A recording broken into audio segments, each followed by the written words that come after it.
కొంతమంది ఈటల రాజేందర్ గారి మీద కొన్ని అభియోగాలతో మల్కాజ్గిరి పార్లమెంట్లో అదేవిధంగా సికింద్రాబాద్లో పెద్ద పెద్ద ఫ్లెక్సీలు బ్యానర్లు వారికి వ్యతిరేకంగా పెట్టడం జరిగింది.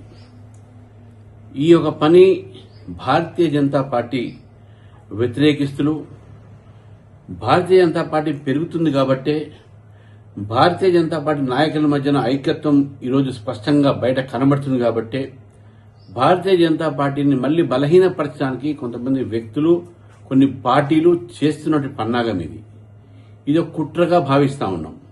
భారతీయ జనతా పార్టీ ఆ పార్టీలను ఆ వ్యక్తుల్ని హెచ్చరిస్తూ ఉంది.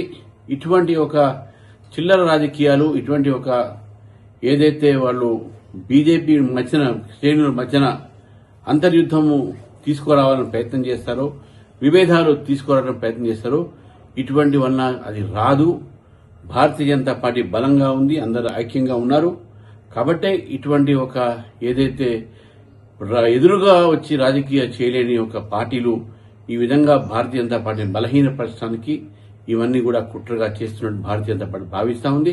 ఈ విషయం పైన భారతీయ జనతా పార్టీ డీజీపీ గారికి అదేవిధంగా రెండు కమిషనరేట్, ఇటు మల్కాజ్గిరి కమిషనరేట్ కి అదేవిధంగా అటు సైబరాబాద్ లో కంప్లైంట్ కూడా వారికి దర్యాప్తు చేయడం జరిగింది. తప్పకుండా దీని మీద దర్యాప్తు జరగాలి. ఎవరైతే దీని యొక్క వెనుక ఉన్నారో వాళ్ళని తప్పకుండా మేము ఇన్వెస్టిగేట్ చేస్తాము, చేయించమని చెప్తాము. తర్వాత వాళ్ళ మీద చర్య కూడా తీసుకోమని చెప్పేసి కూడా పోలీసు వారిని మేము కోరుతా ఉన్నాం.